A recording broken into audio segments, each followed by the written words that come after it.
अस्सलाम वालेकुम स्टूडेंट्स। आज हम बात करेंगे डायग्नोसिस ऑफ अरिथमियाज कि जो आपके कार्डिक अरिथमियाज हैं इसके मतलब अगर आपको पेपर में कोई क्वेश्चन आता है तो आपने उसको किस तरह से डायग्नोस करना है। पेपर में आमतौर पे आपको ईसीजी की करैक्टरिस्टिक्स दी जाती हैं कि पी वेव इस तरह से है, क्यूआरएस इस तरह से है, टी वेव इस तरह से है। अब ये कोई मेडिसिन रिलेटेड वीडियो नहीं है, उसके लिए आपको मेडिसिन की बुक्स पढ़नी पड़ेंगी कि आपने जो डिफरेंशियल डायग्नोसिस है या जो क्लिनिकल डायग्नोसिस है वो किस तरह से करना है। मैं सिर्फ आपको इसके ईसीजी के थ्रू आपके इसको पेपर में किस तरह से डायग्नोस करना है और लिखना है वो मैं आपको बताऊंगा, ठीक है। और मैं सिर्फ और सिर्फ इसकी ईसीजी के मुतालिक जो करैक्टरिस्टिक्स हैं वो बताऊंगा। पैथोफिजियोलॉजी के मुतालिक जो है उसके लिए आपको अलहदा से वीडियो इंशाल्लाह मिल जाएगी। ओके जी, सबसे पहली चीज़ जो है वो है एसे नोड ब्लॉक।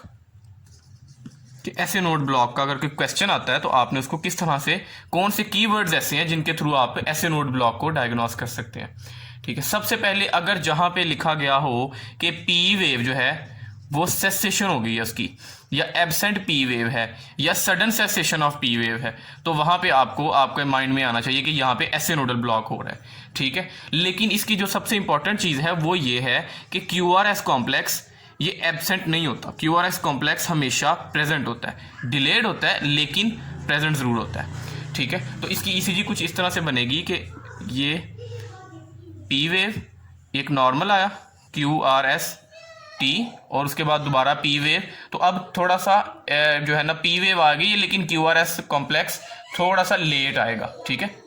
इस तरह से वो डिले, ये जो डिले है ये कम भी हो सकता है, ये ज़्यादा भी हो सकता है, ठीक है। और इसके बाद अगली हमारे पास जो चीज़ है वो है AV nodal blocks. AV nodal blocks में जो फर्स्ट डिग्री एवी ब्लॉक होता है वो फर्स्ट डिग्री एवी ब्लॉक जो है उसको आपने किस तरह से डायग्नोस करना है। फर्स्ट डिग्री ब्लॉक में फर्स्ट डिग्री आपको नॉर्मल पता है कि जो नॉर्मल हमारे पास जो पीआर इंटरवल होता है नॉर्मल, वो हमारे पास होता है 0.16 सेकेंड, 0.16 सेकेंड। जैसे ही PR interval greater than equal to 0.2 second हो जाए ना तो आपके पास जो फर्स्ट डिग्री ब्लॉक है वो हो जाता है। इसके अंदर भी डिले होता है कंडक्शन में, ठीक है, लेकिन कोई भी एक्चुअल ब्लॉकेज नहीं होती, सिर्फ पीआर इंटरवल ज़्यादा होता है, ठीक है। सिर्फ पीआर इंटरवल ज़्यादा होगा और वो 0.2 सेकेंड से ज़्यादा होना चाहिए, ठीक है। ऐसे नोडल ब्लॉक में वो 0.2 सेकेंड से कम होता है, ठीक है। और इसके अलावा आप इसको इस तरह से डायग्नोस कर सकते हैं कि जब उसने बताया गया हो कि क्यूआरएस कॉम्प्लेक्स नॉर्मल है लेकिन डिलेड है और पीआर इंटरवल का मेंशन किया जाएगा आपको कि 0.2 सेकंड से ज़्यादा है, ठीक है। अगली जो हमारे पास चीज़ है वो है सेकंड डिग्री एवी ब्लॉक, ठीक है। सेकंड डिग्री एवी ब्लॉक में क्या होता है कि समटाइम्स कंडक्शन होती है, समटाइम्स ये जो है ना हमारे पास सेकंड डिग्री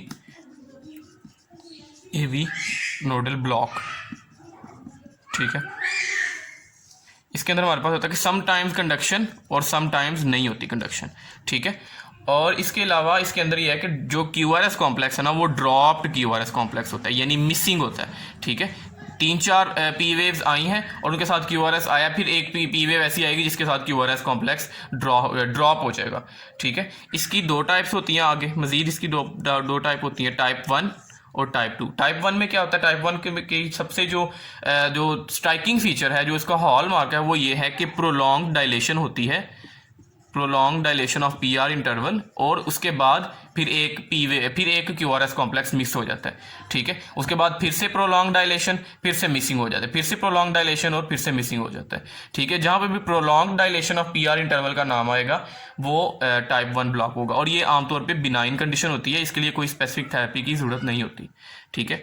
जो हमारे पास टाइप 2 एवी ब्लॉक है, इसको मोबिस टाइप 1 और मोबिस टाइप 2 में बाज़ औक़ात में लिखा जाता है, ठीक है। टाइप 2 एवी ब्लॉक में क्या होता है कि हमारे पास एक फिक्स्ड रेशो होती है, एक फिक्स्ड रेशो होती है कि अगर फॉर एग्जांपल 2:1 है तो इसका मतलब है कि 2 पी वेव्स, ठीक है, और 1 क्यूआरएस कॉम्प्लेक्स, ठीक है। वो 3:2 भी हो सकती है, यानी 3 पी वेव्स आएंगी फिर क्यूआरएस कॉम्प्लेक्स 2 आएंगे, या 4:1 हो सकती है कि 4 पी वेव्स और 1 क्यूआरएस कॉम्प्लेक्स आएगा, ठीक है।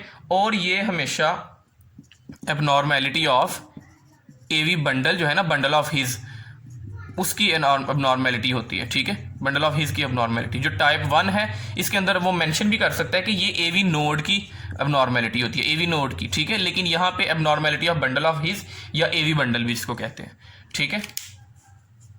उसके बाद जो अगली चीज़ है हमारे पास, ये एरिथमियाज जो है ये पेपर में काफ़ी बच्चों को मसला करते हैं कि वो काफ़ी कंफ्यूजिंग होते हैं आपस में। ये अगली चीज़ जो हमारे पास है वो है थर्ड डिग्री ब्लॉक।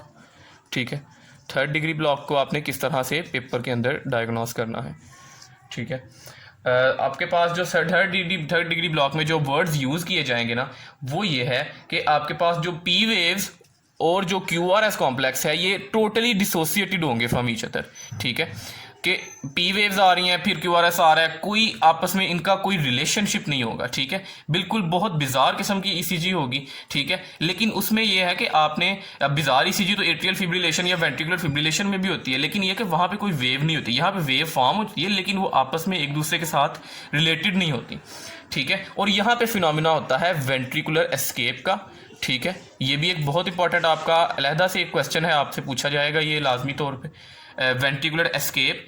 ठीक है, कि एट्रिया जब कंडक्शन सीज हो जाती है एट्रिया की, तो उससे थोड़ी देर बाद जब वेंट्रिकल तक इम्पल्स नहीं ट्रैवल करती, तो थोड़ी देर बाद एवी नोड में या बंडल ऑफ हीज या परकिंजी फाइबर्स में एट सम प्लेस कुछ फाइबर्स जो हैं वो ऑटोमेटिक रिदमिसिटी शो करते हैं। ठीक है, और अगली चीज़ जो थर्ड डिग्री ब्लॉक में जो बहुत ज़्यादा इंपॉर्टेंट है वो है स्टोक्स एडम सिंड्रोम। ठीक है, कि जब एट्रिया जो है वो ब्लड पंप करना, ब्लड एट्रिया से यानी जो ओके जी, स्टोक्स एडम सिंड्रोम में क्या होता है कि जब आपके एट्रिया जो है वो कॉन्ट्रैक्ट नहीं करते, यानी कि जब आपके एसए नोड से कंडक्शन नहीं होती है एवी नोड के थ्रू। ठीक है, तो क्या होता है कि आपका जो ब्लड प्रेशर है वो एकदम से डाउन हो जाता है और ब्लड की परफ्यूजन जो है वो ब्रेन को वो कम हो जाती है, जिसकी वजह से जो पेशेंट है वो अनकॉन्शियस हो जाता है। ठीक है, और ये पीरियड्स ऑफ अनकॉन्शियस होते हैं, रिकरिंग पीरियड्स ऑफ अनकॉन्शियस। ठीक है, तो स्टोक्स एडम सिंड्रोम अलहदा से एक SCQ है। ठीक है, और यहाँ पे मेंशन किया जाएगा अगर आपके पास थर्ड डिग्री ब्लॉक की बात की जाएगी।